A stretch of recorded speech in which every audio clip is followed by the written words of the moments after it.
Hi, my name is Kevin Mohoni. It's winter, man. It's cold.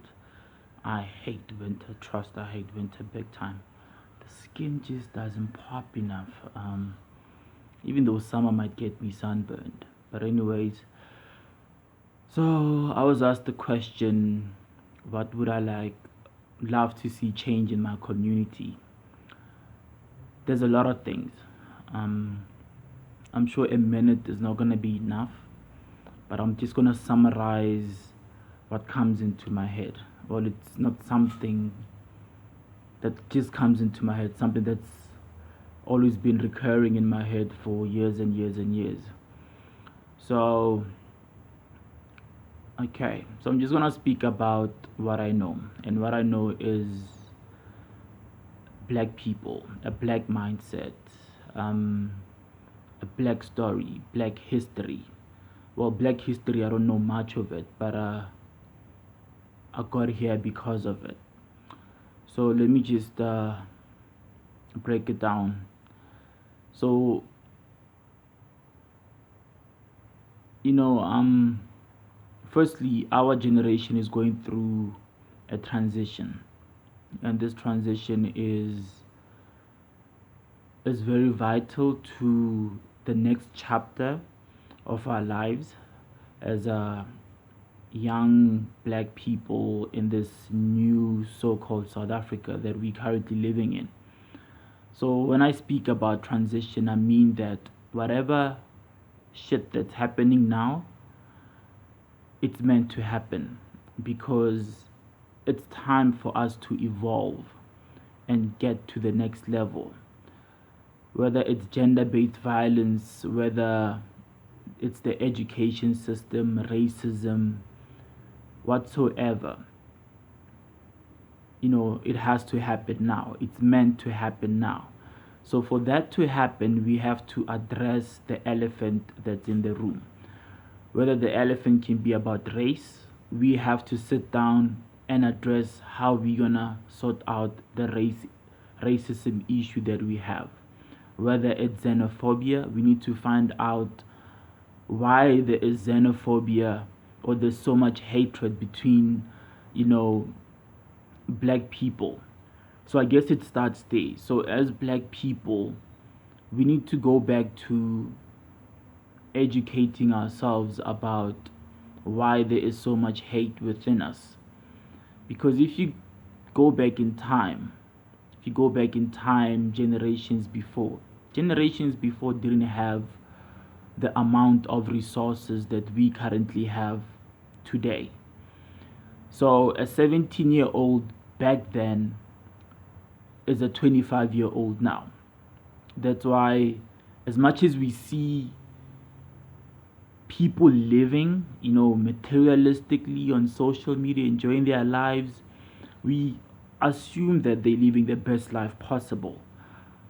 But that's just it's just the mask, it's the mask. It's a mask. It's just, something just because you wanna post. But people are going through the most mentally because you're trying to compete with other people that we see on social media. You're trying to compete with people that are in relationships, that my relationship is better than yours, or why did you know why doesn't my boyfriend buy me this watch or this bag because my friend's boyfriend bought her this and that. So we need to go back to the foundation of being human beings, because if you look at black communities, the townships, the rural areas, that's where everything has to start with us. The black household, how we speak to our kids about life things, about sex, about what to expect. We have to be open books towards our kids. There has to be an open door policy whereby people have freedom to express how they feel about whatever they are against, or they siding with. So the beautiful story about what's happening now is that I see more young black men raising their kids. As much as you might not be in a relationship with the mother, I see most of us addressing the issue that our kids need fathers. Our kids need male figures in their lives and proper role models. And as much as, yes, your dad might be partying, might be doing whatsoever, but this generation addresses a lot of things. That's why we're experiencing whatever that's happening in this world currently, because it has to happen now, because our generation is here to change the dynamics of how black people are seen or how black people's lives should be like. That's why we have a lot of a lot of black people speaking about investing money, speaking about growing the community, speaking about you know creating their own businesses. That's the conversations that we have. And from that positive conversations, or the positive conversations that we're having, I see that in 10 years to come, man, we're gonna have the first young president. And I feel it's gonna be a woman, because the women, they are the ones that carry us currently. They are the ones that carry households, companies, and they can still go back home and be mothers to their kids and be a wife or girlfriend to their husband or boyfriend. So the difference between those times is that the women of those times, yes, they were strong. Yes, they grew up in difficult times whereby they have to be the ones at home taking care of the kids, cooking, you know, servicing papa, all these things. But now times have changed. We need to accept the fact that our women are here to stay. Our women are here to empower us. Our women are here to make the world a better place. But on the other hand, we as men need to take care of our women. We need to stop this gender-based violence, gents. Like, it's not a good look. It's not a good look, especially if South Africa is the country ahead in terms of the percentage or the numbers, the headlines. When people read about South Africa, that's the first thing that they see. There's a lot of us that would be pointing out the fact that, no, I don't do this.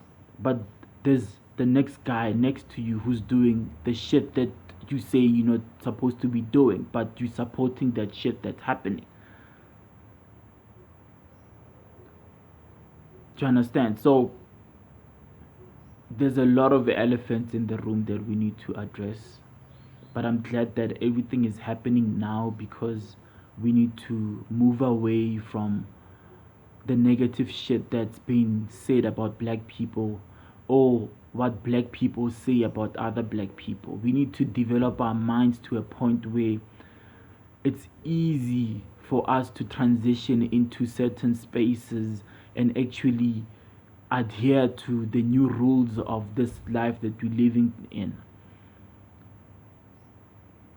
A lot of people have spoken, a lot of people have said this and this and that, but the picture now is the transition to the next phase, the transition to the next president, which is the youngest president within the next 10 years, the transition to more women in the boardroom, the transition to more fathers taking care of their kids, the transition to educating ourselves about being better human beings, the transition to better mental health and knowing about mental health, that it actually affects us more than everything in this world. So the whole point of this blabbing message that I'm trying to give to you guys is that we're going through a phase that's gonna change everything, and it's gonna come with a lot of positives if we actually acknowledge the fact that we need to go through changes. There's a lot of things that we need to address. I'm a person living with albinism. I'd love to see more confident people living with albinism in society having a bigger voice. Schools acknowledging the fact that there's disabled people in their classrooms. You might not be in a special school, but you're still a child that wants to learn just like any other kid. Those schools need to help. If the letters are small on the chalkboard, the teacher mustn't be irritated and be like watina or something like that. Our teachers need to build our generations to come, and they need to have patience, and they need to be aware of what's happening. We need to accept these changes that are coming, but there's a lot of positives. As I said, there's a lot of beautiful stories that are gonna come out of this. Black Lives Matter. Yes, we're in South Africa. Yes, we I think that shit like that doesn't actually affect us, but it does in corporate spaces, in an aeroplane when you're flying to your destination, wherever you go to cities like Cape Town. People look at you differently, and you go to certain communities, people look at you differently. And I still feel that our government needs to do more, but then we've always spoken about our government doing more, but they tend to lag in that department. So the only way out of this debacle that we keep facing every day, we as the young people of this country are the change that is needed. We need to have more of these conversations that affect us socially. We need to have more gatherings whereby we're here to celebrate somebody's business. We're here to celebrate your baby showers or you becoming a dad. Yes, you becoming a dad. You need to tell your boys that shit, I'm in love. It's not about what building I want in my community. It's about what foundation I would love to see being built in our communities. So I hope you can grab whatever that you need to grab from whatever I've stated, and I hope there's a lot of positives from what I've stated. My name is Kevin Mohoni. Mohoni.